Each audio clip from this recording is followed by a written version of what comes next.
ಕಥಂ ಪುನರಾವಗಮ್ಯತೆ ಸಾಪೇಕ್ಷ ಈಶ್ವರೋ ನೀಚ ಮಧ್ಯಮ ಉತ್ತಮಂ ಸಂಸಾರಂ ನಿರ್ಮಿಮೇತೆ ಇತಿ.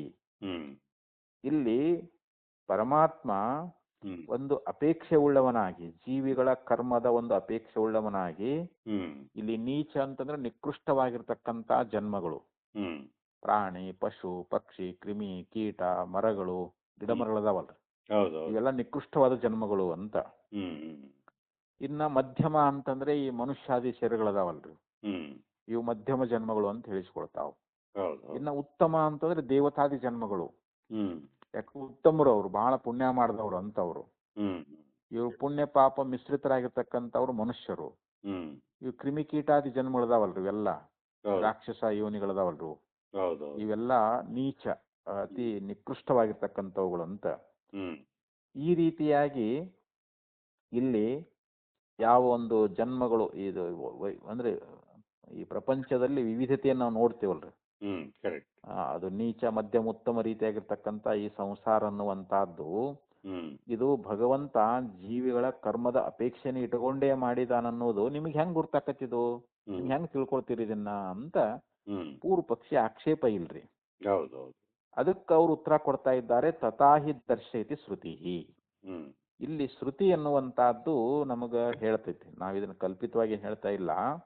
ಶ್ರುತಿನೇ ನಮಗೆ ಏನ್ ಬೋಧ ಮಾಡ್ತದ ಅಂತಂದ್ರೆ, ಕೌಶಿತಿಕ್ ಬ್ರಾಹ್ಮಣದೊಳಗ ಏಷ ಹೇವ ಸಾಧು ಕರ್ಮ ಕಾರಯತಿ ತಂ ಯಮೇಭ್ಯೋ ಲೋಕೇಭ್ಯ ಉನ್ನಿನಿಶತ ಏಷತ ಏಷ ಉ ಏವ ಅಸಾಧು ಕರ್ಮ ಕಾರಯತಿ ತಂ ಯಮಧೋ ನಿನೀಶತೆ ಇತಿ. ಏಷ ಹೇವ ಸಾಧು ಕರ್ಮ ಕಾರಯತಿ.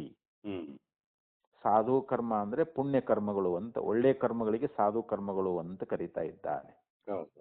ಅಂದ್ರೆ ಯಾವ ಒಬ್ಬ ಮನುಷ್ಯನನ್ನ, ಯಾವ ಜೀವಿಯನ್ನ ಈ ಲೋಕದಿಂದ ಅವನನ್ನ ಮೇಲಂದ್ರೆ ಉತ್ತಮ ಲೋಕಗಳು, ದೇವತಾದಿ ಜನ್ಮಗಳದಾವಲ್ರಿ ಇವು, ಮೇಲೆ ಅನೇಕ ಲೋಕಗಳದಾವ, ಪಿತೃಲೋಕ ಆಗಲಿ, ಅಜಾನುಜನ ಲೋಕಗಳಾಗಲಿ, ಮತ್ತೆ ಗಂಧರ್ವ ಲೋಕ ಆಗಲಿ, ಪಿತೃಗಂಧರ್ವ ಲೋಕ ಆಗಲಿ, ಅವು ಆಮೇಲೆ ದೇವೇಂದ್ರನ ಪದವಿ ಆಗಲಿ, ಇಂಥವು ಏನದಾವಲ್ರಿ, ಇವೆಲ್ಲ ದೇವತಾ ಜನ್ಮಾದಿಗಳು.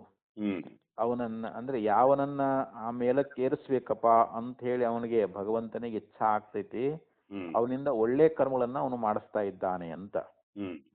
ಪರಮಾತ್ಮ ಈ ಲೋಕದಿಂದ ಅಂದ್ರೆ ಏನು, ಈ ಮನುಷ್ಯ ಲೋಕದಿಂದ ಇವನು ಬಹಳ ಪುಣ್ಯ ಮಾಡ್ಯಾನಪ್ಪ, ಅದಕ್ಕ ಇವನು ಮುಂದೆ ಸ್ವರ್ಗಾದಿ ಲೋಕಗಳಿಗೆ ಹೋಗ್ಲಿ ಅಂತ ಹೇಳಿ ಈ ರೀತಿಯಾಗಿ ಆ ಭಗವಂತನಲ್ಲಿ ಇಚ್ಛೆ ಅನ್ನುವಂತಹದ್ದಾಯಿತು ಅಂತಂದ್ರೆ, ಯಾಕಂದ್ರೆ ಅವನಲ್ಲಿ ಒಂದು ಸಂಸ್ಕಾರ ಇರ್ತೈತಲ್ರ, ಅವನಲ್ಲಿ ಹಿಂದೆಲ್ಲ ಪುಣ್ಯ ಮಾಡಿರ್ತಾನ, ಆ ಪುಣ್ಯದ ವಾಸನೆಯಿಂದ ಕೂಡ್ಕೊಂಡಿರ್ತಾನ. ಹೀಗಾಗಿ ಸಾಧು ಕರ್ಮ ಕಾರಯತಿ ಅಂತ ಅಂದ್ರೆ ಪುಣ್ಯದ ಕರ್ಮಗಳನ್ನೇ ಮಾಡಿಸ್ತಾನಂತ ಪರಮಾತ್ಮ ಅವನಿಂದ. ಯಾಕಂದ್ರೆ ಅವನನ್ನ ಮೇಲೆ ಎತ್ತಬೇಕು, ಮೇಲೆ ಒಯ್ಬೇಕು ಅಂತ, ಮ್ಯಾಲಿನ ಲೋಕಗಳಿಗೆ ಅವನನ್ನ ತೆಗೆದುಕೊಂಡು ಹೋಗ್ಬೇಕು ಅನ್ನುವಂತ ಇಚ್ಛೆ ಉಳ್ಳವನಾಗಿ ಅವನಿಂದ ಯಾವಾಗಲೂ ಒಳ್ಳೆ ಕರ್ಮಗಳನ್ನೇ ಭಗವಂತ ಮಾಡಿಸ್ತಾ ಇರ್ತಾನೆ ಅಂತ. ಇನ್ನ ಯಾವನು ಅತಿ ಪಾಪಿ ಅದಾನಲ್ರಿ, ಏಷ ಉ ಏವ ಅಸಾಧು ಕರ್ಮ ಕಾರಯತಿ ಯಮಧೋ ನಿನೀಶತೆ. ಇನ್ನ ಯಾವನನ್ನ ಅಧೋಗತಿ ಕಳಿಸ್ಬೇಕು ಅಂತ ಹೇಳಿ ಇಚ್ಛಾ ಉಳ್ಳವನಾಗಿರ್ತಾನಲ್ರಿ, ಅಂದ್ರೆ ಕೆಳಗಿನ ಲೋಕಗಳು ಅಂತಂದ್ರೆ ಈ ಪಾತಾಳದ ಲೋಕಗಳದಾವಲ್ರಿ, ಅವನನ್ನ ಪಾತಾಳದ ಅಧೋ ಲೋಕಗಳಿಗೆ ಕಳಿಸ್ಬೇಕಂತ ಇಚ್ಛೆ ಉಳ್ಳವನಾದ್ರೆ ಅವನಿಂದ ಪಾಪ ಕರ್ಮಗಳನ್ನೇ ಮಾಡಿಸ್ತಾ ಇದ್ದಾನೆ ಅಂತ ಹೇಳಿ ಹಿಂಗ ಶ್ರುತಿ ಅನ್ನುವಂತಹದ್ದು ಹೇಳ್ಕೊಂಡು ಬರ್ತದ ಅಂತ. ಪುಣ್ಯೋ ವೈ ಪುಣ್ಯೇನ ಕರ್ಮಣ ಭವತಿ ಪಾಪ ಪಾಪೇನ. ನೋಡ್ರಿ, ಪುಣ್ಯ ಕರ್ಮಗಳಿಂದ ಅವನು ಪುಣ್ಯಾತ್ಮನೇ ಆಗ್ತಾನಂತ. ಪುಣ್ಯ ಕರ್ಮದಿಂದ ನಮಗ್ ಪುಣ್ಯನೇ ಬರ್ತದ, ಮತ್ತೆ ಯಾರು ಪಾಪ ಕರ್ಮ ಮಾಡ್ತಾರ ಅದರಿಂದ ಪಾಪನ ಬರ್ತದಂತ ನಮಗ. ಪಾಪ ಕರ್ಮ ಮಾಡಿದವನಿಗೆ ಪಾಪನ ಬರ್ತದ, ಪುಣ್ಯ ಕರ್ಮ ಮಾಡಿದವನಿಗೆ ಪುಣ್ಯನೇ ಬರ್ತದ ಅಂತ ಹೇಳಿ ಬೃಹದಾರಣ್ಯಕೋಪನಿಷತ್ನಲ್ಲಿ ಕೂಡ ಈ ಒಂದು ಮಂತ್ರದಲ್ಲಿ ಹೇಳ್ತಾ ಇದ್ದಾರೆ ಅಂತ. ಇತಿಚ ಸ್ಮೃತಿರಪಿ ಪ್ರಾಣಿ ಕರ್ಮ ವಿಶೇಷಾಪೇಕ್ಷಮೇವ ಈಶ್ವರಸ್ಯ ಅನುಗೃಹೀತತ್ವಂ ನಿಗೃಹೀತತ್ವಂ ಚ ದರ್ಶಯತಿ. ಸ್ಮೃತಿ ಅಂತಂದ್ರೆ ಇಲ್ಲಿ ಭಗವದ್ಗೀತಾ ಸ್ಮೃತಿ ಗ್ರಂಥದು. ಉಪನಿಷತ್ತುಗಳೆಲ್ಲವೂ ಶ್ರುತಿ. ಈ ಬ್ರಹ್ಮಸೂತ್ರ ಇದು ನ್ಯಾಯ ಪ್ರಸ್ಥಾನ ಅಂತಿದು. ಶ್ರುತಿ ಪ್ರಸ್ಥಾನ, ಸ್ಮೃತಿ ಪ್ರಸ್ಥಾನ, ನ್ಯಾಯ ಪ್ರಸ್ಥಾನ ಅಂತ ಇಲ್ಲಿ ಪ್ರಸ್ಥಾನ ತ್ರಯಗಳು ಅಂತ ಕರೀತಾರೆ. ಇವು ನಾವು ಆತ್ಮ ಸಾಕ್ಷಾತ್ಕಾರ ಮಾಡಿಕೊಂಡು ಮುಕ್ತರಾಗಬೇಕಾಗಿತ್ತು ಅಂದ್ರೆ ಇವು 3 ಮಾರ್ಗಗಳಂತಿವು. ಒಂದು ಶ್ರುತಿ, ಇನ್ನೊಂದು ಸ್ಮೃತಿ, ಮತ್ತೊಂದು ನ್ಯಾಯ. ಇವು 3 ಪ್ರಸ್ಥಾನಗಳಂತ ಹೇಳಿಸಿಕೊಳ್ತಾ ಇದ್ದಾವೆ. ಆದ್ದರಿಂದ ಇಲ್ಲಿ ಏನು ಸ್ಮೃತಿ ಏನ್ ಹೇಳ್ತದ ಅಂತಂದ್ರೆ ಪ್ರಾಣಿ ಕರ್ಮ ವಿಶೇಷಾಪೇಕ್ಷಮೇವ ಈಶ್ವರಸ್ಯ, ಅಂದ್ರೆ ಪ್ರಾಣಿಗಳು ಮಾಡಿರತಕ್ಕಂತ ಕರ್ಮದ ವಿಶೇಷವಾದ ಅಪೇಕ್ಷೆಯಿಂದಲೇ ಈಶ್ವರಸ್ಯ ಅನುಗೃಹೀತತ್ವಂ, ಈಶ್ವರ ಏನ್ ಮಾಡ್ತಾ ಇದ್ದಾನೆ ಅವರನ್ನು ಅನುಗ್ರಹಿಸಬೇಕು, ಅವ್ರಿಗೆ ಅನುಗ್ರಹ ಮಾಡ್ತಾ ಇದ್ದಾನ. ಪರಮಾತ್ಮ ಇವನು ಬಹಳ ಪುಣ್ಯ ಮಾಡ್ಯಾನಪ್ಪ, ಇವನಿಗೆ ಆಶೀರ್ವಾದ ಮಾಡ್ಬೇಕು ನಾನು, ಇವನಿಗೆ ಉತ್ತಮವಾದ ಜನ್ಮಗಳು ಬರಬೇಕು, ಇವನು ಮತ್ತೆ ಸ್ವರ್ಗಾದಿ ಲೋಕಗಳನ್ನು ಪಡಿಬೇಕು ಅಂತೇಳಿ ಅಲ್ಲಿ ಆ ಜೀವರ ಒಂದು ಆಯಾ ಕರ್ಮಗಳನ್ನು ಅಪೇಕ್ಷೆ ಇಟ್ಟುಕೊಂಡೇ ಜೀವರುಗಳಿಗೆ ಅವನು ಅನುಗ್ರಹ ಮಾಡ್ತಾ ಇದ್ದಾನೆ. ಮತ್ತು ಅಲ್ಲಿ ನಿಗ್ರಹವನ್ನು ಕೂಡ ಮಾಡ್ತಾನೆ. ನಿಗ್ರಹ ಅಂತಂದ್ರೆ ಇಲ್ಲಿ ಯಾರು ಪಾಪಿಗಳದಾರೋ, ಯಾರು ಅತ್ಯಂತ ನಿಕೃಷ್ಟವಾಗಿರ್ತಕ್ಕಂಥ ಪಾಪ ಕರ್ಮಗಳನ್ನೇ ಮಾಡಿದ್ದಾರೋ ಅಂಥವರಿಗೆ ಹೀನವಾದ ಜನ್ಮಗಳನ್ನ ಅವನಿಗೆ ಅನುಗ್ರಹ ಮಾಡಂಗಿಲ್ಲ. ಯಾಕ ಪುಣ್ಯಾತ್ಮನಿಗೆ ಮಾತ್ರ ಅನುಗ್ರಹ ಮಾಡ್ತಾನ ಅವನು. ಅದನ್ನೇ ಶ್ರುತಿ ಇಲ್ಲಿ ಸ್ಮೃತಿ ಹೇಳ್ತದೆ, ಭಗವದ್ಗೀತಾ ಹೇಳ್ತದೆ ಏನಂತ, ಯೇ ಯಥಾ ಮಾಂ ಪ್ರಪದ್ಯಂತೆ ತಾಂ ಸತೈವ ಭಜಾಮ್ಯಹಂ. ಅಂದ್ರೆ ಇಲ್ಲಿ ಯಾರು ನನ್ನನ್ನ ಭಜಿಸ್ತಾ ಇದ್ದಾರೋ, ನನ್ನನ್ನ ಯಾರು ಯಾವ ರೀತಿಯಾಗಿ ಭಜಿಸ್ತಾ ಇದ್ದಾರೋ ಅವರು ಅದೇ ರೀತಿಯಾಗಿರ್ತಕ್ಕಂತ ಫಲವನ್ನು ಪಡಿತಾರ ಅಂತ. ಪರಮಾತ್ಮನನ್ನ ನಾವು ಹೆಂಗ್ ಭಜಿಸ್ತೇವೋ ಹಾಗೆ ನಮಗ್ ಫಲ ಸಿಗ್ತದ ಅಂತ. ಈ ರೀತಿಯಾಗಿ, ಯಾಕಂದ್ರೆ ಜೀವಿಗಳು ಕೆಲವರು ಪುಣ್ಯ ಕರ್ಮ ಮಾಡ್ತಾರ, ಕೆಲವರು ಪಾಪ ಕರ್ಮ ಮಾಡ್ತಾರ. ಯಾವ ರೀತಿಯಾಗಿ ನನ್ನನ್ನ ಒಳ್ಳೆ ಭಾವನೆಯಿಂದ, ಭಕ್ತಿಯಿಂದ, ನಿಷ್ಠೆಯಿಂದ ನನ್ನನ್ನು ಭಜಿಸಿದ್ದಾದ್ರೆ ಅವರಿಗೆ ಹಾಗೇನೆ ಫಲ ಕೊಡ್ತೀನಿ ಅಂತ ಹೇಳ್ತಾ ಇದ್ದಾನ. ಮತ್ತಿನ್ನ ಯಾರು ಅಂತ ಭಾವ ಇಟ್ಟುಕೊಳ್ಳಲಾರದೆ ಏ ಯಥಾಂ ಪ್ರಪದ್ಯಂತೆ ತಾಂಸ್ತೆ ಭಜಾಮ್ಯಹಂ ಅಂತ ಹಿಂಗ್ ಭಗವದ್ಗೀತೆ ಹೇಳಿದಂತೆ ಇಲ್ಲಿ ಪಾಪಕರ್ಮಿಗಳಾಗಿರ್ತಕ್ಕಂಥವರಿಗೆ ನಿಕೃಷ್ಟವಾದ ಜನ್ಮಗಳೇ ಅವರಿಗೆ ಪ್ರಾಪ್ತವಾಗ್ತಾ ಇದ್ದಾವೆ, ಅವರಿಗೆ ದುಃಖವೇ ಪ್ರಾಪ್ತಿಯಾಗ್ತದಂತೇಳಿ ಇತ್ಯೇವಂ ಜಾತೀಯಕಾಹ, ಅಂದ್ರೆ ಇಂಥ ಅನೇಕ ರೀತಿಯಾಗಿರ್ತಕ್ಕಂಥ ಶ್ರುತಿಗಳು ಅದಾವಂತ. ಈ ಜಾತಿಯ ಸ್ಮೃತಿಗಳು ಕೂಡ ಅದಾವು, ಶ್ರುತಿಯು ಕೂಡ ಅದಾವು ಅಂತ ಹೇಳಿ ಇಲ್ಲಿ ಹೇಳ್ಕೊಂಡು ಬಂದ್ರು. ಇಲ್ಲಿ ಮತ್ತೆ ಪೂರ್ವ ಪಕ್ಷಿ ಮತ್ತೆ ಆಕ್ಷೇಪ ಮಾಡ್ತಾನ ಇಲ್ಲಿ, ನ ಕರ್ಮ ವಿಭಾಗಾದಿತಿ ಚೇನ್ ನ ಅನಾದಿತ್ವಾತ್. ನ ಕರ್ಮ ವಿಭಾಗಾದಿತಿ, ಈಗ ಪ್ರಳಯ ಆಗಿರ್ತದೆ. ಪ್ರಳಯ ಕಾಲದಲ್ಲಿ ಅಲ್ಲಿ ಜೀವರುಗಳಾಗ್ಲಿ ಇವು ಎಲ್ಲ ಏನು ಇರಂಗಿಲ್ಲ, ಅಲ್ಲಿ ಈ ಪ್ರಪಂಚನೂ ಇರಂಗಿಲ್ಲ. ಪೃಥ್ವಿ ಇದು ಜಲದಲ್ಲೇ ಆಗ್ತೈತಿ, ಜಲ ಅಗ್ನಿಯಲ್ಲೇ ಆಗ್ತೈತಿ, ಅಗ್ನಿ ವಾಯುನಲ್ಲೇ ಆಗ್ತೈತಿ, ವಾಯು ಆಕಾಶದಲ್ಲೇ ಆಗ್ತೈತಿ, ಲಯ ವಾಯು ಆಕಾಶ, ಆಕಾಶ ಅನ್ನುವಂಥದ್ದು ಮಹತ್ತತ್ವ ಲಯ ಆಗ್ತೈತಿ, ಮಹತ್ತತ್ವ ಅನ್ನುವಂಥ ಅವ್ಯಕ್ತತ್ವ ಲಯ ಆಗ್ತೈತಿ, ಅವ್ಯಕ್ತ ಅನ್ನುವಂಥದ್ದು ಬ್ರಹ್ಮದಲ್ಲಿ ಲಯ ಹೋಗ್ಬಿಡ್ತೈತಿ. ಇವಾಗ ಆ ಬ್ರಹ್ಮದ ಲಯ ಆದಾಗ ಅಲ್ಲಿ ಏನು ಇಲ್ಲ, ಪಂಚಭೂತಗಳಿಲ್ಲ, ಮಹತ್ತತ್ವ ಇಲ್ಲ, ಅವ್ಯಕ್ತತ್ವ ಇಲ್ಲ, ಅಲ್ಲಿ ಯಾವ ಜೀವಿಗಳು ಇಲ್ಲ, ಯಾವ ಕರ್ಮಗಳು ಇಲ್ಲ, ಏನು ಇಲ್ಲ ಅಂತ. ಅದಕ್ಕಂತವ್ರು ನ ಕರ್ಮ ವಿಭಾಗಾತಿಥಿಚ್ಛೇನ್ನ ಅನಾದಿತ್ವಾತ್. ಅಲ್ಲಿ ಅವಿಭಾಗವಾಗಿರುವುದರಿಂದ, ಯಾವುದೊಂದು ವಿಭಾಗ ಇಲ್ಲದೆ ಇರುವುದರಿಂದ ಇಲ್ಲಿ ನ ಕರ್ಮ ವಿಭಾಗತಿಚ್ಛೇನ್ನ ಅನಾದಿತ್ವಾತ್ ಅಂದ್ರೆ ಅಲ್ಲಿ ಅವನು ಪ್ರಶ್ನೆ ಮಾಡ್ತಾನಲ್ಲಿ. ಮತ್ತೆ ಅಲ್ಲಿ ಏನು ಇಲ್ಲದೆ ಇರುವುದರಿಂದ ಮತ್ತೆ ಕರ್ಮ ಅನ್ನುವಂತದ್ದು ಇರೋದಿಲ್ಲ. ಮತ್ತಿಲ್ಲಿ ಕರ್ಮ, ಜೀವಿಗಳ ಕರ್ಮದ ಅಪೇಕ್ಷೆ ಇಟ್ಕೊಂಡು ಸೃಷ್ಟಿ ಮಾಡ್ತಾನಂತ ಹೇಳ್ತೀರಿ. ಮತ್ ಪ್ರಳಯ ಕಾಲದಲ್ಲಿ ಅಲ್ಲಿ ಯಾವ ಜೀವಿಗಳು ಇರಂಗಿಲ್ಲ, ಕರ್ಮ ಇರಂಗಿಲ್ಲ, ಮತ್ತೆ ಅಲ್ಲಿ ಏನ್ ಅಪೇಕ್ಷೆ ಇಟ್ಕೊಂಡು ಸೃಷ್ಟಿ ಮಾಡ್ತಾನೆ ಅಂತ ಇಲ್ಲಿ ಪೂರ್ವ ಪಕ್ಷಿ ಆಕ್ಷೇಪ ಅದ್ರದ್ದು. ಸದೇವ ಸೌಮ್ಯ ಇದಮಗ್ರಮಾಸೀತ್ ಏಕಮದ್ವಿತೀಯಂ ಇತಿ ಪ್ರಾಕ್ ಸೃಷ್ಟೇಃ ಅವಿಭಾಗ ಅವಧಾರಣಾತ್ ನಾಸ್ತಿ ಕರ್ಮ ಯತ್ ಅಪೇಕ್ಷೆ ವಿಷಮಾ ಸೃಷ್ಟಿ ಸ್ಯಾತ್. ಇಲ್ಲಿ ಪೂರ್ವ ಪಕ್ಷಿ ಅವನ ಆಕ್ಷೇಪ ಏನಪ್ಪಾ ಅಂತಂದ್ರ, ಇದು ಸದೇವ ಸೌಮ್ಯ ಇದಮಗ್ರಮಾಸೀತ್, ಇದಮಗ್ರೆ ಹ್ಮ್ ಇದಂ ಅಂದ್ರೆ ನಾಮರೂಪಗಳಿಂದ ವ್ಯಕ್ತವಾಗಿ ತೋರ್ತಕ್ಕಂತ ಈ ಜಗತ್ತೇನದ ಹ್ಮ್ ಇದು ಸೃಷ್ಟಿಯಾಗೋದಕ್ಕಿಂತ ಪೂರ್ವದಲ್ಲಿ ಅಂತ. ಹ್ಮ್ ನಾಮರೂಪಗಳಿಂದ ತೋರ್ತಕ್ಕಂತ ಈ ಪ್ರಪಂಚ ಸೃಷ್ಟಿ ಆಗೋಕ್ಕಿಂತ ಮೊದಲು ಹ್ಮ್ ಅವಾಗೇನಿತ್ತು, ಸತ್ಯೇವ ಆಸೀತ್, ಹ್ಮ್ ಏಕಮೇವ ಅದ್ವಿತೀಯವಾಗಿರ್ತಕ್ಕಂತ ಹ್ಮ್ ಸದ್ರೂಪವಾದ ಒಂದು ಬ್ರಹ್ಮ ಒಂದು ಇತ್ತು ಅಂತ ಹ್ಮ್ ನಮಗ ಶ್ರುತಿ ಅನ್ನುವಂತಹದ್ದು ಹೇಳ್ತದೆ. ಹೌದು. ಪ್ರಾಕ್ ಸೃಷ್ಟೇ ಅವಿಭಾಗ ಅವಧಾರಣಾತ್, ಹ್ಮ್ ಅಲ್ಲಿ ಯಾವ ವಿಭಾಗ ಅನ್ನುವಂತಹದ್ದಿಲ್ಲ. ಹ್ಮ್ ಅಲ್ಲಿ ಜೀವರುಗಳು ಅಥವಾ ಪಂಚಭೂತಗಳು, ಹ್ಮ್ ಇವು ದೇಹಾದಿಗಳು ಅಥವಾ ಕರ್ಮಗಳು, ಹ್ಮ್ ಇವೇನಾದ್ರು ವಿಭಾಗ ಐತೇನ್ರಿ ಅಲ್ಲಿ? ಇಲ್ಲ ಇಲ್ಲ. ಏನ್ ಅಖಂಡವಾಗಿರ್ತಕ್ಕಂಥ ಏಕಮೇವ ಅದ್ವಿತೀಯ ಅಂದ್ರೆ ಸ್ವಗತ ಸಜಾತಿ ವಿಜಾತಿ ಹ್ಮ್ ಭೇದರಹಿತವಾಗಿರ್ತಕ್ಕಂಥ ಹ್ಮ್ ಒಂದು ಅಖಂಡ ಶುದ್ಧ ಬ್ರಹ್ಮವೇ ಇತ್ತು ಅಂತ ಹೇಳಿ ಹ್ಮ್ ಹಿಂಗ ಶ್ರುತಿ ಅನ್ನುವಂತಹದ್ದು ಹೇಳ್ತಾ ಇರುವುದರಿಂದ ಹ್ಮ್ ಅಲ್ಲಿ ಅವಿಭಾಗ ಅವಧಾರಣಾತ್, ಹ್ಮ್ ಅಲ್ಲಿ ಯಾವುದೇ ವಿಭಾಗ ಅನ್ನುವಂತಹದ್ದು ಇಲ್ಲದೆ ಇರುವುದನ್ನ ಹ್ಮ್ ಅಲ್ಲಿ ಶ್ರುತಿ ನಮಗ ಹ್ಮ್ ಒತ್ತಿ ಒತ್ತಿ ಹೇಳ್ತಾ ಇದೆ ಅಂತ. ಹೌದು ಹೌದು. ನಾಸ್ತಿ ಕರ್ಮ ಇತಿ, ಹ್ಮ್ ಮತ್ತಲ್ಲಿ ಕರ್ಮವೂ ಕೂಡ ಇಲ್ಲ. ಹ್ಮ್ ಯತ್ ಅಪೇಕ್ಷೆ ವಿಷಮ ಸೃಷ್ಟಿ ಶಾತ್, ಹ್ಮ್ ಅಂದ್ರೆ ಯಾವುದರ ಅಪೇಕ್ಷೆಯಿಂದ ವಿಷಮವಾದ ಸೃಷ್ಟಿಯನ್ನ ಭಗವಂತ ಮಾಡಿದಾನಲ್ಲ, ಹ್ಮ್ ಯಾಕೆ ಇಲ್ಲಿ ಕರ್ಮವಂತ ಹೇಳಿದ್ರಿ ನೀವು. ಹ್ಮ್ ಕರ್ಮದ ಅಪೇಕ್ಷೆಯಿಂದ ಭಗವಂತ ಸೃಷ್ಟಿ ಮಾಡ್ತಾನ ಅಂತ ನೀವು ಹೇಳ್ತೀರಿ. ಹ್ಮ್ ಆದ್ರ ಪ್ರಳಯ ಕಾಲದೊಳಗೆ ಹ್ಮ್ ಈ ಜಗತ್ ಸೃಷ್ಟಿಯಕ್ಕಿಂತ ಪೂರ್ವದಲ್ಲಿ ಪ್ರಳಯ ಆಗೈತಲ್ಲ, ಹ್ಮ್ ಅಲ್ಲಿ ಜೀವಿಗಳ ಕರ್ಮ ಇಲ್ಲಲ್ಲ. ಹ್ಮ್ ಮತ್ತಲ್ಲಿ ಇಲ್ಲ ಅಂತಂದ ಮೇಲೆ ಸೃಷ್ಟಿ ಅವನು ಹೆಂಗ್ ಮಾಡ್ತಾ ಇದ್ದಾನೆ ಅಂತ ಅವನು ಪ್ರಶ್ನೆ ಇದೆ ಇವಾಗ. ಹ್ಮ್ ಕರೆಕ್ಟ್. ಸೃಷ್ಟಿ ಉತ್ತರ ಕಾಲಂ ಹಿ ಶರೀರಾದಿ ವಿಭಾಗಾಪೇಕ್ಷಂ ಕರ್ಮ, ಕರ್ಮಾಪೇಕ್ಷಶ್ಚ ಶರೀರಾದಿ ವಿಭಾಗ ಇತಿ ಇತರೇತರಾಶ್ರಯತ್ವಂ ಪ್ರಸಜ್ಜೇತ. ಹ್ಮ್ ಈಗ ಸೃಷ್ಟಿ ಉತ್ತರ ಕಾಲಂ, ಹ್ಮ್ ಯಾವಾಗ ಸೃಷ್ಟಿ ಎನ್ನುವಂತಹದ್ದು ಆಯ್ತು ಅಂತ ತಿಳ್ಕೊಡ್ರಿ. ಹ್ಮ್ ಒಂದು ಅವ್ಯಕ್ತ ತತ್ವ ಸೃಷ್ಟಿ ಆಯ್ತು, ಹ್ಮ್ ಅಲ್ಲಿಂದ ಮಹತ್ತತ್ವ, ಹ್ಮ್ ಮಹತ್ತತ್ವದಿಂದ ಪಂಚ ತನ್ಮಾತ್ರೆಗಳು, ಹ್ಮ್ ಪಂಚಭೂತಗಳು, ಹ್ಮ್ ಪಂಚಭೂತಗಳಿಂದ ಈ ಭೌತಿಕವಾಗಿರ್ತಕ್ಕಂಥ ಪ್ರಪಂಚ, ದೇಹಾದಿ ಪ್ರಪಂಚ, ಹ್ಮ್ ದೇಹಗಳೆಲ್ಲ ಸೃಷ್ಟಿ ಆದವು.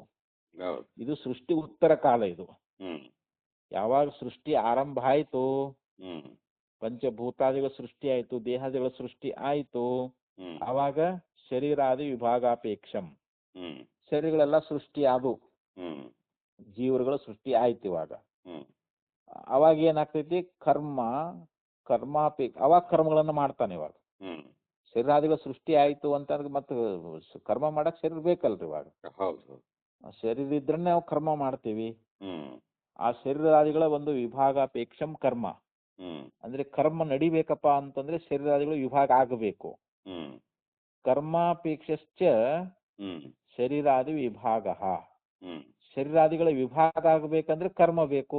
ಹ್ಮ್ ಇಲ್ಲಿ ಶರೀರ ಆಗ್ಬೇಕಪ್ಪ ಅಂದ್ರೆ ಕರ್ಮ ಬೇಕು, ಹೌದು. ಕರ್ಮ ಆಗ್ಬೇಕಂದ್ರೆ ಶರೀರ ಬೇಕು. ಹ್ಮ್ ನೋಡುವಾಗ ಈಗ ಮರ ಹುಟ್ಟಬೇಕಂದ್ರೆ ಬೀಜ ಬೇಕು. ಹ್ಮ್ ಬೀಜ ಎಲ್ಲಿಂದ ಬಂತು? ಹ್ಮ್ ಮರದಿಂದ ಬಂತು. ಹೌದು. ಮತ್ತು ಮರ ಎಲ್ಲಿಂದ ಬಂತು? ಬೀಜದಿಂದ ಬಂತು. ಹ್ಮ್ ನೋಡಿ, ಇದು ಹಿಂಗೆ ಹ್ಮ್ ಇದು ಹೋಗ್ತೈತಿಲ್ರಿ, ಹಿಂಗ ಐತೆ. ಹೌದು ಹೌದು ಕರೆಕ್ಟ್. ಏನು ಗಿಡ ಮರದ ಮೊದಲು ಬೀಜ ಮೊದಲು ಹ್ಮ್ ಹ್ಮ್ ಅಂತ ಇಲ್ಲಿ ಪ್ರಶ್ನೆ ಬಂದಂಗೆ ಇದ್ದಾರೆ. ಹೌದೌದು ಕರೆಕ್ಟ್. ಈಗ ನೀವು ಕರ್ಮ ಮಾಡ್ಬೇಕಪ್ಪ, ಏನ್ ಬೇಕು? ಶರೀರ ಬೇಕು. ಹ್ಮ್ ಶರೀರ ಬರ್ಬೇಕಾದ್ರೆ ಏನ್ ಬೇಕು? ಕರ್ಮ ಬೇಕು. ಹ್ಮ್ ಕರ್ಮದಿಂದಲೇ ಶರೀರ ಬರ್ತದೆ. ಹ್ಮ್ ಮತ್ತೆ ಆ ಕರ್ಮ ಎಲ್ಲಿಂದ ಬಂತದು? ಶರೀರದಿಂದ ಬಂತು. ಹೌದು. ಶರೀರದಿಂದ ಕರ್ಮ ಮಾಡ್ಯಾನ. ಹ್ಮ್ ಅದಕ್ಕೆ ಆ ಶರೀರ ಬರಾಕ ಕರ್ಮವೇ ಕಾರಣ. ಮತ್ತೆ ಆ ಕರ್ಮ ಮಾಡ್ಬೇಕಾದ್ರೆ ಅದಕ್ಕೇನ್ ಬೇಕು? ಶರೀರ ಬೇಕು. ಹ್ಮ್ ಹಿಂಗ ಅನ್ಯೋನ್ಯಾಶ್ರಯ ಬರ್ತೈತಿ ಅಂತ. ಹೌದೌದು. ಅನ್ಯೋನ್ಯಾಶ್ರಯ ದೋಷ ಅನ್ನುವಂಥದ್ದು ಬರ್ತದ ಅಂತ ಹೇಳ್ತಾ ಇದ್ದಾನ ಅವನು. ಹ್ಮ್ ಶರೀರ ವಿಭಾಗಾಪೇಕ್ಷಂ ಕರ್ಮ, ಕರ್ಮ ನಡಿಬೇಕು ಅಂತಂದ್ರೆ ಶರೀರಾದಿಗಳ ವಿಭಾಗದ ಅಪೇಕ್ಷೆ ಅನ್ನುವಂಥದ್ದು ಅದ. ಕರ್ಮಾಪೇಕ್ಷಶ್ಚ ಶರೀರಾದಿ ವಿಭಾಗ, ಮತ್ತೆ ಕರ್ಮ ಅನ್ನುವಂಥದ್ದು ಮಾಡ್ಬೇಕಂತಂದ್ರೆ ಶರೀರಾದಿಗಳ ವಿಭಾಗ ಅನ್ನುವಂಥದ್ದು ಆಗಬೇಕು. ಇತರೇತರ ಆಶ್ರಯತ್ವಂ ಪ್ರಸಜ್ಜೇತ. ಯಾಕೆ ಸೃಷ್ಟಿಯಾದ ಬಳಿಕ ಕರ್ಮ ಆಗ್ಬೇಕಲ್ರಿ. ಇವಾಗ ಆ ಕರ್ಮಕ್ಕೆ ಮೊದಲು ಶರೀರ ಇರ್ಬೇಕಲ್ರಿ. ಆ ಕರ್ಮ ಆಗ್ಬೇಕಂದ್ರೆ ಮೊದಲು ಶರೀರ ಬೇಕಲ್ರಿ. ಅದು ಸೃಷ್ಟಿ ಆದಿಯೊಳಗ ಮೊದಲು ಶರೀರ ಇನ್ನೂ ಉಂಟಾಗದೇ ಇರುವಾಗ ಕರ್ಮ ಹೆಂಗ ಆಕೈತಿ? ಅವಾಗ ಸೃಷ್ಟಿ ಪೂರ್ವದಲ್ಲಿ ಅಲ್ಲಿ ಶರೀರನೇ ಇಲ್ಲ, ಮತ್ತೆ ಅಲ್ಲಿ ಕರ್ಮ ಹೆಂಗಾಗ್ತೈತಿ? ಅಲ್ಲಿ ಶರೀರ ಇದ್ರಲ್ಲ ಕರ್ಮ ಮಾಡೋದು. ಅವಾಗ ಕರ್ಮ ಇಲ್ಲದೆ ಶರೀರ ಉಂಟಾಗುವುದಾದ್ರೆ ಹೇಗೆ ಅಂತ ಕೇಳ್ತಾರ ಅವ್ರು. ಕರೆಕ್ಟ್. ಅದು ಕರ್ಮನೇ ಇಲ್ಲ ಅಂದ್ರೆ ಶರೀರ ಹೆಂಗ್ ಉಂಟಾಗ್ತದ ಅಂತ ಇಲ್ಲಿ ಪೂರ್ವ ಪಕ್ಷಿ ಈ ರೀತಿ ಆಕ್ಷೇಪ ಮಾಡ್ತಾನಂತ ಈಗ ಅವನು. ಕರೆಕ್ಟ್. ಅಥ ವಿಭಾಗಾತ್ ಊರ್ಧ್ವಂ ಕರ್ಮಾಪೇಕ್ಷ ಈಶ್ವರ ಪ್ರವರ್ತಾಂ ನಾಮ. ಆದ್ದರಿಂದ ಇಲ್ಲಿ ಸೃಷ್ಟಿಯಾಗುವಂತ ಆ ಇಲ್ಲಿ ಏನು ಒಂದು ಶರೀರದ ಅಪೇಕ್ಷೆ ಎನ್ನುವಂತಹದ್ದು ಇಲ್ಲಿ ಆ ವಿಭಾಗ ಉಂಟಾದ ಬಳಿಕ ಶರೀರಾದಿಗಳ ವಿಭಾಗ ಅನ್ನುವಂತಹದ್ದು ಆದ ಬಳಿಕ ವಿಭಾಗಾತ್ ಊರ್ಧ್ವಂ ಅಂದ್ರೆ ನಂತರದಲ್ಲಿ ಅಂತ ಕರ್ಮಾಪೇಕ್ಷೆ ಈಶ್ವರ ಪ್ರವರ್ತತಾಂ ನಾಮ. ಈಶ್ವರ ಏನ್ ಮಾಡ್ತಾನ, ಅವನು ಆ ಕರ್ಮ ಫಲ ಕೊಡ್ಲಿಕ್ಕೆ ಅವ ಕೊಡ್ತಾನಂತ ಅವನು. ಯಾವುದು ಈ ಶರೀರಾದಿಗಳ ಒಂದು ವಿಭಾಗ ಆದ ಬಳಿಕ ಅಂದ್ರೆ ಒಂದು ಸೃಷ್ಟಿಯಾಗಿ ಈ ಶರೀರಾದಿ ಇಂದ್ರಿಯಾದಿಗಳ ವಿಭಾಗ ಆದ ಬಳಿಕ ಅಲ್ರಿ ಅವನು ಕರ್ಮ ಮಾಡೋದು. ಇವಾಗ ಕರ್ಮಾಪೇಕ್ಷನ ಆಗಿ ಇಲ್ಲಿ ಈಶ್ವರ ಏನ್ ಮಾಡ್ತಾನಂತ ಫಲ ಕೊಡ್ಲಿಕ್ಕೆ. ಆದ್ರೆ ವಿಭಾಗ ಆಗೋದಕ್ಕಿಂತ ಮೊದಲು ಇಲ್ಲಿ ಏನಾಗೈತಿ ಅಂತಂದ್ರೆ ಪ್ರಾಗ್ ವಿಭಾಗಾತ್ ವೈಚಿತ್ರ ನಿಮಿತ್ತಸ್ಯ ಕರ್ಮಣ ಅಭಾವಾತ್. ಇಲ್ಲಿ ಈ ವಿಚಿತ್ರವಾಗಿರ್ತಕ್ಕಂಥ ಒಂದು ಪ್ರಪಂಚ ಅನ್ನುವಂತಹದ್ದು ಇದು ವಿಭಾಗ ಆಗೋದಕ್ಕಿಂತ ಪೂರ್ವದಲ್ಲಿ ಕರ್ಮಣ ಅಭಾವಾತ್, ಅಲ್ಲಿ ಕರ್ಮಗಳು ಅನ್ನುವಂಥದ್ದು ಇಲ್ಲವೇ ಇಲ್ಲ. ಸೃಷ್ಟಿ ಪೂರ್ವದೊಳಗ ಅಲ್ಲಿ ಕರ್ಮ ಅದಾವೇನು ಅಂತಂದ್ರೆ ಕರ್ಮ ಇಲ್ಲ. ಮತ್ ಕರ್ಮ ಇಲ್ಲದೆ ಮತ್ತೆ ಸೃಷ್ಟಿ ಹೆಂಗ್ ಮಾಡಿದ ಅವನು? ಒಂದು ಕರ್ಮ ಬೇಕಲ್ರಿ. ಈಗ ಜೀವಗಳ ಶರೀರ ಸೃಷ್ಟಿ ಮಾಡಕ ಕರ್ಮ ಬೇಕು. ಆದ್ರೆ ಸೃಷ್ಟಿ ಪೂರ್ವದಲ್ಲಿ ಕರ್ಮಗಳು ಇಲ್ಲದೆ ಇರುವುದರಿಂದ ಕರ್ಮಣ ಅಭಾವಾತ್ ತುಲ್ಯೈವ ಆದ್ಯ ಸೃಷ್ಟಿ ಪ್ರಾಪ್ನೋತಿ ಇತಿ ಚೇತ್. ಆದ್ದರಿಂದ ಇಲ್ಲಿ ಪರಮಾತ್ಮ ನೀವು ಸೃಷ್ಟಿ ಮಾಡ್ತಾನಂತ ಹೇಳ್ತಾ ಇದ್ದೀರಲ್ಲ, ಮತ್ ಇದು ಇಲ್ಲಿ ಹೆಂಗ್ ಹೊಂದುತ್ತದ ಅಂತ. ಕರ್ಮವೂ ಇಲ್ಲಿದ್ದರಿಂದ ಇಲ್ಲಿ ಮೊದಲನೇ ಸೃಷ್ಟಿಯ ಸಮಾನವೇ ಆಗ್ತದಲ್ಲ ಅಂತ ಈ ರೀತಿಯಾಗಿ ಅವನ ಆಕ್ಷೇಪ ಇಲ್ಲಿ. ಯಾಕಂದ್ರೆ ಅವನು ಸೃಷ್ಟಿನೇ ಆಗಂಗಿಲ್ಲ. ಸೃಷ್ಟಿ ಮಾಡೋಕ್ರ ಕರ್ಮ ಬೇಕು. ಸೃಷ್ಟಿ ಪೂರ್ವದಲ್ಲಿ ಕರ್ಮಗಳು ಇಲ್ಲವೇ ಇಲ್ಲ ಅಂಥೇಳಿ ಇಲ್ಲಿ ಸೃಷ್ಟಿ ಸಮಾನವೇ ಆಗ್ತದ ಅಂತ ಹೇಳಿ ಈ ರೀತಿಯಾಗಿ ಅಂತ ಇದ್ದಾನ. ಅಂದ್ರೆ ಮೊದಲನೇ ಸೃಷ್ಟಿಯಲ್ಲಿ ಹೆಂಗ ಒಂದು ವೈಚಿತ್ರತೆಗೆ ಕಾರಣವಾಗಿ ಅದರ ಹಿಂದೆ ಯಾವ ಕರ್ಮ ಅನ್ನುವಂತಹದ್ದಿಲ್ಲ. ಈ ಸೃಷ್ಟಿಯ ವೈಚಿತ್ರಕ್ಕ ಇದು ಮೊದಲನೇ ಸೃಷ್ಟಿಯೊಳಗ ಮೊದಲನೇ ಸೃಷ್ಟಿ ಮಾಡ್ಯಾನಲ್ಲ, ಆ ಸೃಷ್ಟಿಯೊಳಗ ಆ ವೈಚಿತ್ರ ಇರ್ಲಿಕ್ಕೆ ಕಾರಣವಾಗಿ ಅದ್ರ ಹಿಂದೆ ಯಾವ ಕರ್ಮ ಇಲ್ಲ. ಆದ್ರಿಂದ ಆ ಸೃಷ್ಟಿಯಲ್ಲಿ ಎಲ್ಲವೂ ಏಕರೂಪವಾಗಿ ಇರ್ಬೇಕಾಗ್ತೈತೆ ಅವಾಗ ಅಲ್ಲಿ. ಮತ್ತೆ ಅಲ್ಲಿ ವಿವಿಧತೆ ಬರಂಗಿಲ್ಲಲ್ರಿ. ಮಾನವರು, ಪಶು ಪಕ್ಷಿಗಳು ಇವೆಲ್ಲ ಭೇದ ಅನ್ನುವಂಥದ್ದು, ದೇವತೆಗಳು ಈಗ ನಾವು ಭೇದಾಕಾರವಾಗಿ ನೋಡ್ತೇವಲ್ಲ ಇವೆಲ್ಲ ಇವೆಲ್ಲ ಈ ವೈಚಿತ್ರ್ಯ ಎನ್ನುವಂತಹದ್ದು ಸೃಷ್ಟಿ ಪೂರ್ವದಲ್ಲಿ ಯಾವ ಕರ್ಮಗಳು ಇಲ್ಲದೆ ಇರುವುದರಿಂದ ಈ ಮೊದಲನೇ ಸೃಷ್ಟಿಯೊಳಗೆ ಎಲ್ಲ ಒಂದೇ ರೂಪ ಇರಬೇಕು. ಎಲ್ಲರೂ ಶ್ರೀಮಂತರೇ, ಎಲ್ಲ ಇಲ್ಲಿಕಂದ್ರೆ ಎಲ್ಲರೂ ಬಡವರೇ. ಅಲ್ಲಿ ದೇವತಾ ಮನುಷ್ಯ ಏನಿಲ್ಲ, ಇಲ್ಲ ಎಲ್ಲ ಒಂದೇ ಇರ್ತೈತೆ ಅಂತ. ಸೃಷ್ಟಿ ಒಂದೇ ತರ ಇರ್ಬೇಕಾಕೈತಿ ಈಗ ಅದು. ಆದ್ರೆ ಹಾಗೆ ಮುಂದಿನ ಸೃಷ್ಟಿಯಲ್ಲೂ ಕೂಡ ಹಾಗೆ ಇರಬೇಕು. ಮತ್ತ ಅದು ಹಂಗೆಲ್ಲೈತಿ ಪ್ರಪಂಚದೊಳಗ. ಅದಕ್ಕಲ್ಲಿ ಸಮಾನವೇ ಅಂತ. ಇಲ್ಲಿ ಮೊದಲನೇ ಸೃಷ್ಟಿಯ ಸಮಾನವೇ ಇಲ್ಲಿ ಆಗ್ತದ ಅಂತ ಹೇಳಿ ಈ ರೀತಿಯಾಗಿ ಆಕ್ಷೇಪ ಮಾಡಿದ್ರೆ ಪೂರ್ವ ಪಕ್ಷಿ ಈ ರೀತಿ ಆಕ್ಷೇಪ ಮಾಡಿದ್ರೆ ಅದಕ್ಕ ಅವರು ಸಮಾಧಾನವನ್ನ ಹೇಳ್ತಾ ಇದ್ದಾರೆ. ನೈಷ ದೋಷ, ನೋಡಪ್ಪ ಇದೇನು ದೋಷವಲ್ಲ. ಯಾಕಂತಂದ್ರೆ ಅನಾದಿತ್ವ ಸಂಸಾರಸ್ಯ, ಈ ಸಂಸಾರ ಅನ್ನುವಂಥದ್ದು ಇದು ಅನಾದಿಯದ ಅಂತ ಹೇಳ್ತಾರೆ.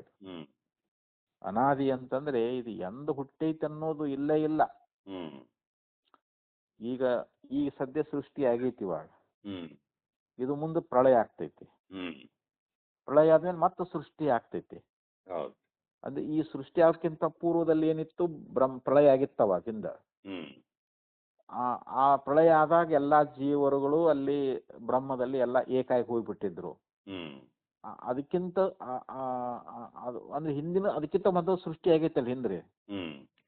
ಇದು ಹಿಂಗೆ ಬಂದ್ಬಿಟ್ಟೈತಿ. ಇದು ಸೃಷ್ಟಿ ಪ್ರಳಯ ಇದು ಯಾವಾಗ ಇದು ಅನಾದಿ ಅಂತಿದು. ಇದಕ್ಕೆ ಆದಿ ಇಲ್ಲೇ ಇಲ್ಲ. ಇಂಥ ಇವಾಗ ಹುಟ್ಟೈತಂತ ಇದು ಇಲ್ಲೇ ಇಲ್ಲ. ಇದು ಅನಾದಿ ಅಂತ ಹೇಳ್ತಾ ಇದ್ದಾರೆ. ಅನಾದಿತ್ವ ಸಂಸಾರಸ್ಯ, ಈ ಸಂಸಾರ ಅನ್ನುವಂತಹದ್ದು ಇದು ಅನಾದಿಯಾಗಿದೆ ಅಂತ ಹೇಳ್ಕೊಂಡು ಬಂದ್ರು. ಹ್ಮ್ ಭವೇತ್ ಏಷ ದೋಷ ಯದಿ ಆದಿಮಾನ್ ಸಂಸಾರ ಸ್ಯಾತ್. ಹ್ಮ್ ಇದು ಜಗತ್ತನ್ನುವಂತಹದ್ದು, ಈ ಸಂಸಾರ ಅನ್ನುವಂತಹದ್ದು ಇದು ಆದಿ ಅಂತ ಅಂದ್ರೆ ಇದು ಉತ್ಪತ್ತಿ ಉಳ್ಳದ್ದು, ಹ್ಮ್ ಇದೇ ಮೊದಲನೇ ಸೃಷ್ಟಿ ಅಂತ ಹೇಳಿ ಒಂದು ವೇಳೆ ಆಗಿದ್ರ ಹ್ಮ್ ಅವಾಗ ನೀ ಹೇಳ್ತಕ್ಕಂತ ದೋಷ ಬರ್ತಿತ್ತು. ಹ್ಮ್ ಭವೇತ್ ಏಷಃ ದೋಷಃ ಯದಿ ಆದಿಮಾನ್ ಸಂಸಾರ ಸ್ಯಾತ್. ಹ್ಮ್ ಇದೇ ಮೊದಲನೇ ಸೃಷ್ಟಿಯಪ್ಪ, ಈಗೇನ್ ಫಸ್ಟ್ ಆಗಿದೆ ಇದೇ ಮೊದಲು, ಹಿಂದೆ ಯಾವತ್ತು ಸೃಷ್ಟಿ ಆಗೇ ಇಲ್ಲ ಅಂತ ಒಂದ್ ವೇಳೆ ಅದು ಇದ್ದದ್ದು ಖರೆ ಆಗಿದ್ರ ಹ್ಮ್ ಅವಾಗ ನೀ ಹೇಳುವಂತ ದೋಷ ಬರ್ತಿತ್ತು. ಹ್ಮ್ ಆದರೆ ಸಂಸಾರ ಹಂಗಲ್ಲ. ಹ್ಮ್ ಅನಾದೌತು ಸಂಸಾರೇ ಬೀಜಾಂಕುರವತ್. ಇದು ಸಂಸಾರ ಇದು ಅನಾದಿಯದ ಅಂತ. ಹ್ಮ್ ಹೇಗೆ ಅಂತಂದ್ರೆ ಬೀಜಾಂಕುರವತ್. ಹ್ಮ್ ಈಗ ಬೀಜ ಮತ್ತು ಅಂಕುರ, ಹ್ಮ್ ಬೀಜಾಂಕುರವತ್ ಹೇತು ಹೇತು ಮದ್ಭಾವೇನ ಕರ್ಮಣಃ ಹ್ಮ್ ಸರ್ಗ ವೈಷಮ್ಯಸ್ಯ ಚ ಪ್ರವೃತ್ತಿರ್ ನ ವಿರುದ್ಧತೆ ಅಂತ ಹೇಳ್ತಾರ ಅವರು. ಇಲ್ಲಿ ಯಾವ ರೀತಿಯಾಗಿ ಬೀಜ ಅನ್ನುವಂತಹದ್ದು ಹ್ಮ್ ಅದರೊಳಗ ಅದು ಕಾರಣರೂಪವಾಗಿ ವೃಕ್ಷ ಅನ್ನುವಂತಹದ್ದು, ಹ್ಮ್ ಇಲ್ಲಿ ಸಂಸಾರ ಅನಾದಿಯಾಗೈತಿ. ಹ್ಮ್ ಹೇಗೆ ಅಂತಂದ್ರೆ ಇಲ್ಲಿ ಬೀಜಾಂಕುರವತ್ ಅಂತ ಹೇಳಿದ್ರು ಅವರು. ಇವು ಬೀಜ ಅನ್ನುವಂತಹದ್ದು ಅದ್ರೊಳಗ ಮರ ಅನ್ನುವಂಥದ್ದು ಅಡಿಗೆ ಐತದು. ಅದ್ರೊಳಗ ಆ ಮರ ಆಗುವಂತ ಸಾಮರ್ಥ್ಯ ಐತಲ್ಲ ಒಂದ್ ಬೀಜದೊಳಗಡೆ, ಅದು ಅಂಕುರ ಆಗಿ ದೊಡ್ಡ ಮರ ಆಗಿಬಿಡ್ತೈತೆ ಅದು. ಅಂದ್ರ ಬೀಜದೊಳಗ ಆ ಮರ ಆಗುವಂತ ಸಾಮರ್ಥ್ಯ ಐತಿಲ್ರಿ ಅದ್ರಾಗ. ಯಾಕಂದ್ರೆ ಆ ಬೀಜ ಹುಟ್ಟಬೇಕಾದ್ರ ಒಂದು ಮರ ಇರ್ಬೇಕಿಲ್ರಿ ಹಿಂದ. ಮರದಿಂದಲೇ ಬೀಜ ಹುಟ್ಟೈತಿ, ಮತ್ತ ಆ ಬೀಜದಿಂದಲೇ ಮತ್ತೆ ಮರ ಹುಟ್ಟತೈತಿ, ಆ ಮರದಿಂದ ಮತ್ತೆ ಬೀಜ ಹುಡ್ತದ, ಮತ್ತೆ ಆ ಬೀಜದಿಂದ ಮತ್ತೆ ಮರ ಹುಟ್ಟತೈತಿ. ಹಿಂಗಿದು ಅನಾದಿ ಐತಿಲ್ರಿ ಇದು. ಇದು ಇದು ಮೊದಲನೇ ಬೀಜ ಅಂತ ಐತೇನ್ರಿ? ಇಲ್ಲಿ ಇಲ್ಲೇ ಇಲ್ಲಲ್ರಿ, ಇದು ಅನಾದಿ ಕಾಲದಿಂದ. ಹಂಗ ಇದು ಕೂಡ ಈ ಸಂಸಾರ ಅನ್ನುವಂತಹದ್ದು ಇದು ಅನಾದಿ ಕಾಲದಿಂದಲೂ ಬಂದದ ಅಂತ. ಅಲ್ಲಿ ಒಂದಕ್ಕೊಂದು ಕಾರಣ ಅನ್ನುವಂತಹದ್ದು, ಅಲ್ಲಿ ಫಲ ಅನ್ನುವಂತಹದ್ದು ಆಗೋದ್ರಿಂದ ಇಲ್ಲಿ ಕರ್ಮವು ಕೂಡ ಇಲ್ಲಿ ಸೃಷ್ಟಿಗೆ ವೈಷಮ್ಯಕ್ಕೆ ಆಗ್ತಿರೋದು ವಿರುದ್ಧ ಆಗೋದಿಲ್ಲ ಅಂತ. ಯಾಕಂದ್ರೆ ಸೃಷ್ಟಿ ಪೂರ್ವದಲ್ಲಿ ಜೀವಿಗಳು ಮಾಡಿರ್ತಕ್ಕಂತ ಒಂದು ಕರ್ಮ ಅನ್ನುವಂತಹದ್ದು ಏನದಲ್ಲ, ಅದು ಪ್ರಳಯ ಕಾಲದೊಳಗನು ಕೂಡ ಅದು ಅದ ಅಂತ. ಆದ್ರೆ ಅದು ಅವ್ಯಕ್ತ ರೂಪದಲ್ಲಿ ಅದ. ಬೀಜದೊಳಗ ಹೆಂಗ ವೃಕ್ಷ ಅನ್ನುವಂತಹದ್ದು ಅವ್ಯಕ್ತ ರೂಪದೊಳಗ ಅದು, ಹಂಗ ಪ್ರಳಯ ಕಾಲದಲ್ಲಿಯೂ ಕೂಡ ಜೀವಗಳು ಮಾಡಿರ್ತಕ್ಕಂತ ಕರ್ಮ ಅದು ಅವ್ಯಕ್ತ ರೂಪದೊಳಗ ಅದು. ಅದು ಯಾವಾಗ ಹೆಂಗ ಬೀಜ ಭೂಮಿಗೆ ಬಿದ್ದ ಬಳಕ ಅದೇನಾಗ್ತದ್ರಿ, ಆ ಭೂಮಿಯ ಸಂಪರ್ಕದಿಂದ, ನೀರಿನ ಸಂಪರ್ಕದಿಂದ ಅದು ಉಬ್ಬುತ್ತದ. ಬೀಜ ಉಬ್ಬಿ ಮೊಳಕೆ ಒಡೆದು ಮರ ಆಗ್ತದ ಅಂತ. ಹಂಗ ಈಶ್ವರನ ಸಂಕಲ್ಪ ಮೂಲಕವಾಗಿ ಜೀವರಾಶಿಗಳು ಹಿಂದಿನ ಕಲ್ಪದಲ್ಲಿ ಎಷ್ಟೋ ಕರ್ಮಗಳನ್ನು ಮಾಡ್ಯಾರಪ್ಪ, ಆ ಕರ್ಮದ ಫಲ ಕೊಡಬೇಕು ಅಂತೇಳಿ ಈಶ್ವರ ಸಂಕಲ್ಪ ಮಾಡಿದ ಮಾತ್ರದಿಂದ ಏನಾಗ್ತೈತಿ, ಪುನಃ ಸೃಷ್ಟಿ ಆಕೈತಿ ಅಂತ. ಆ ಸೃಷ್ಟಿಯೊಳಗೆ ಹಿಂದ್ ಮಾಡಿರ್ತಾರಲ್ಲ ಕರ್ಮಗಳು, ಆ ಕರ್ಮದ ಅಪೇಕ್ಷೆನ ಇಟ್ಕೊಂಡು ಈಗ ಮತ್ತೆ ಭಗವಂತ ಸೃಷ್ಟಿ ಮಾಡ್ತಾನಂತ ಅವನು. ಅಂದ್ರೆ ಹಿಂದಿನ ಕಲ್ಪದಲ್ಲಿ ಪ್ರಳಯಕ್ಕ ಆಗೋದಕ್ಕಿಂತ ಪೂರ್ವದಲ್ಲಿ ಜೀವಿಗಳೇನ ಮಾಡ್ಯಾರಲ್ಲ ಕರ್ಮಗಳು, ಆ ಕರ್ಮಗಳನ್ನ ಇಟ್ಕೊಂಡು ಪರಮಾತ್ಮ ಇಲ್ಲಿ ಸೃಷ್ಟಿ ಮಾಡ್ತಾ ಇದ್ದಾನ ಅಂತ. ಆದ್ರಿಂದ ಇಲ್ಲಿ ಕರ್ಮ ಸಂಸಾರ ಅನ್ನುವಂತಹದ್ದು ಅನಾದಿಯಾಗಿರುವುದರಿಂದ ಪೂರ್ವಕಲ್ಪದಲ್ಲಿರ್ತಕ್ಕಂತ ಕರ್ಮಗಳ ಒಂದು ಅಪೇಕ್ಷೆನ ಇಟ್ಟುಕೊಂಡೇ ಈಗ ಪುನಃ ಸೃಷ್ಟಿ ಮಾಡ್ತಾ ಇದ್ದಾನ ಅಂತ. ಅದಕ್ಕೆ ಸಂಸಾರ ಅನಾದಿ ಅಂತ ಹೇಳ್ಬಿಟ್ಟಿವಿ ನಾವೀಗ. ಅನಾದಿ ಅನ್ನೋದ್ರಿಂದ ಯಾವ ಸಂಶಯಗಳು ಬರಂಗಿಲ್ಲ ಅಂತ ಇಲ್ಲಿ.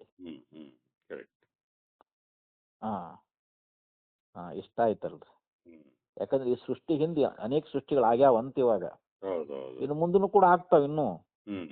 ಆದ್ರಿಂದ ಈ ಸೃಷ್ಟಿಯೊಳಗೆ ಉಂಟಾಗ್ತಕ್ಕಂತ ಶರೀರಾದಿಗಳಿಗೆ ಹಿಂದಿನ ಕರ್ಮ ಕಾರಣ ಅಂತ. ಈ ಸೃಷ್ಟಿಯೊಳಗೆ ಏನ ಶರೀರಗಳು ಉಂಟಾಗ್ತಾ ಇದ್ದಾವಲ್ರಿ, ಅವ್ರ ಹಿಂದಿನ ಒಂದು ಕಲ್ಪದೊಳಗ ಹಿಂದಿನ ಸೃಷ್ಟಿಯೊಳಗೆ ಏನು ಕರ್ಮಗಳನ್ನು ಮಾಡ್ಯಾರಲ್ರಿ, ಆ ಕರ್ಮಗಳೇ ಕಾರಣ ಅಂತ ಹೇಳ್ತಾ ಇದ್ದಾರ. ಮತ್ತೆ ಮುಂದಿನ ಶರೀರಗಳಿಗೆ ಈಗ ಮಾಡಿರ್ತಕ್ಕಂತ ಕರ್ಮ ಕಾರಣ. ನಾವ್ ಈಗೇನು ಕರ್ಮಗಳನ್ನು ಮಾಡಾಕತ್ತೀವಲ್ಲ ಇವು ಮುಂದಿನ ಶರೀರಗಳಿಗೆ ಕಾರಣ ಆಗ್ತದ. ಆ ಮುಂದೆ ಬರುವಂತ ಶರೀರಗಳಿಗೆ ಆಗಿನ ಕರ್ಮ ಕಾರಣ ಆಗ್ತದ ಅಂತ. ಆಗ ಮಾಡ್ತಕ್ಕಂಥ ಕರ್ಮ ಅದ್ರ ಮುಂದಿನ ಒಂದು ಶರೀರ ಬರ್ಲಿಕ್ಕೆ ಕಾರಣ ಆಗ್ತದ ಅಂತೇಳಿ. ಆದ್ದರಿಂದ ಇಲ್ಲಿ ಒಂದಕ್ಕೊಂದು ಇಲ್ಲಿ ಕಾರಣದವಂತ ಇಲ್ಲಿ. Correct correct. ಬೀಜಕ್ಕ ಕಾರಣ ವೃಕ್ಷ, ವೃಕ್ಷಕ್ಕೆ ಕಾರಣ ಬೀಜ ಅಂತ. ಒಂದಕ್ಕೊಂದು ಕಾರಣ ಅದಾವಿಲ್ರಿ ಇಲ್ಲಿ. ಹೌದು ಹೌದು. ಹಾಗೆ ಇಲ್ಲಿ ಕರ್ಮ ಅನ್ನುವಂತಹದ್ದು ಕೂಡ ಸೃಷ್ಟಿ ವೈಷಮ್ಯತೆಗೆ ಕಾರಣ ಆಗೈತಿ. ಅದಕ್ಕೆ ಇಲ್ಲಿ ಯಾವುದೇ ವಿರುದ್ಧ ಅನ್ನುವಂತಹದ್ದು ಇಲ್ಲ ಅಂತ ಹೇಳಿ ಈ ಪ್ರಕಾರವಾಗಿ ಈ ಸೂತ್ರ ಭಾಷ್ಯದಲ್ಲಿ ಆಚಾರ್ಯ ಹೇಳ್ಕೊಂಡು ಬಂದ್ರು. ಇನ್ನ 36ನೇ ಸೂತ್ರ ಉಪಪದ್ಯತೇಚ ಉಪಲಭ್ಯತೇಚ ಅಂತ ಹೇಳಿ ಮುಂದಿನ ಸೂತ್ರದಲ್ಲಿಯೂ ಕೂಡ ಈ ಸಂಸಾರ ಅನಾದಿ ಅನ್ಲಿಕ್ಕೆ ಅನೇಕ ಯುಕ್ತಿಗಳನ್ನ ಕೊಟ್ಟು ಉಪದೇಶ ಮಾಡ್ತಾರೆ. ಅದನ್ನ ಮತ್ತೆ ಸಾಯಂಕಾಲ ರಾತ್ರಿ ನೋಡೋಣ.